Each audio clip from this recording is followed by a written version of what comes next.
Nothing can be harder than standing up in front of a group of people to give the Toolbox talk only to have someone decide to be a jackass. Sometimes it's on purpose, and sometimes it can be unintentional. But in this video, we're going to discuss the most difficult personality types that you can encounter during the Toolbox talk and how to deal with them.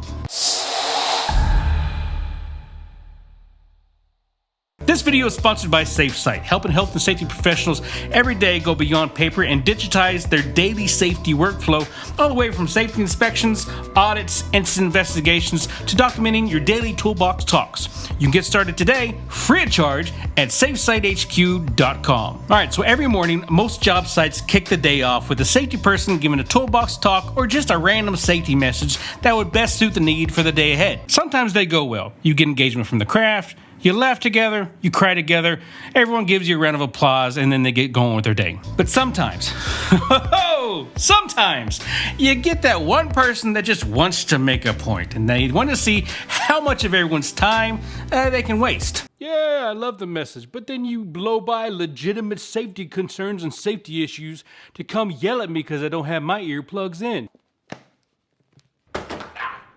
There are a lot of different, much smarter ways to handle those that are difficult. So here are some of the best ways to keep everyone on track while you're presenting your Toolbox talk, while helping you to build a positive safety culture at the same time. And this is actually based off an article that I found on SafeSite. That's right. They have articles, blogs, a wide library of Toolbox talks, so go check them out. I mean, wait till you get done watching all of my videos, and then you go check them out. But go check them out. And let's face it, most of the craft aren't going to sit back and take the safety guy jumping on someone, so don't do that. We don't want a safety cop. Now, the first one we're going to talk about is the defensive. Now, at some point, you either have or eventually will encounter each one of these. And once you know what to look for, it will be easy to spot. Now, the defensive personality type will take your message as a personal attack. And it doesn't matter how you come across, but it's the message that you are trying to get across that will either make them feel uncomfortable or make them feel like they are failing at doing something even when they may not be. And to be quite honest with you, it's normal. I mean, we all get defensive about something at some point, but it's rarely the message that we get defensive about, and more so about what we have going on and what kind of chord that might strike within us. It is important to view their perspective accurately.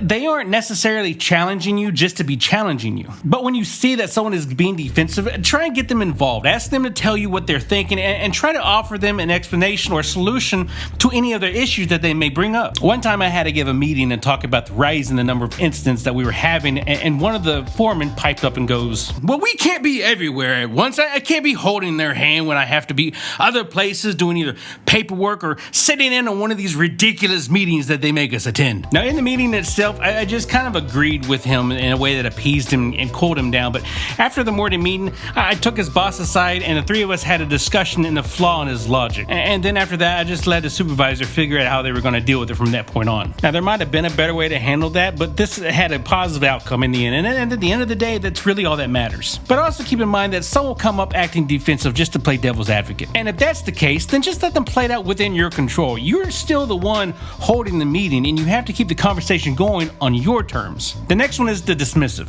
The guy at the beginning of the video, that guy was being dismissive. These are the employees that hear what you're saying, but they aren't really listening to you. Now, these people want to know that the company actually cares about them, and they don't just spout off all the safety talk to tick off a box or appease the insurance companies. They want to know that you actually care about their well-being. And on top of that, they want to know that safety remains constant and consistent within the organization. And really, even if that isn't evident, they want to know that it's constant and consistent, at least with you. They're handpicked safety professional, and that you have no problem enforcing health and safety policy and regulations to anyone within the organization, regardless to how high up in the food chain they may be. So if the CEO comes bebopping and walking around the job site not wearing his safety glasses or a hard hat or whatever the case is, you better put on your grown-up pants and address it head on. Because trust me, at that moment, everyone will be watching you to see what you do.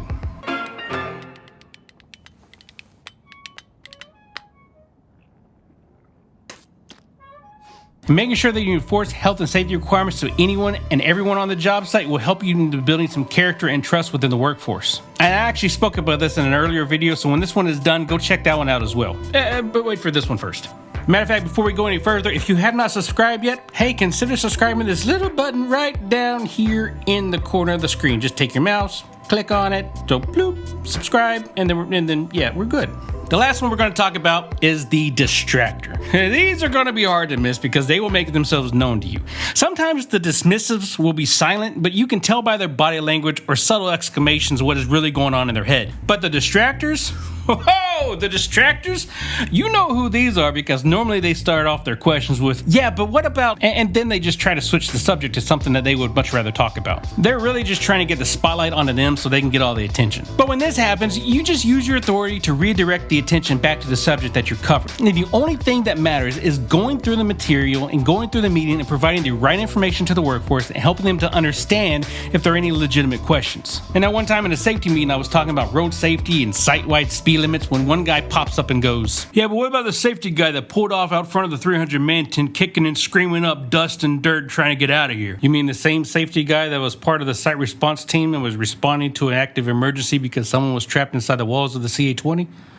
We talking about that guy? Yeah.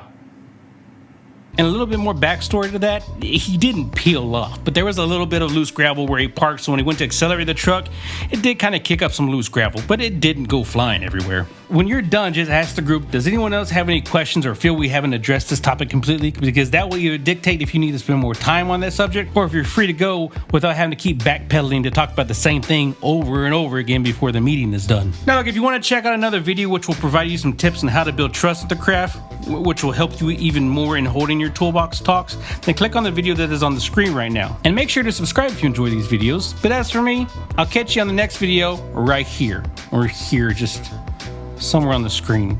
There's also a button you can push right somewhere here. It'll subscribe you as well. So consider that option.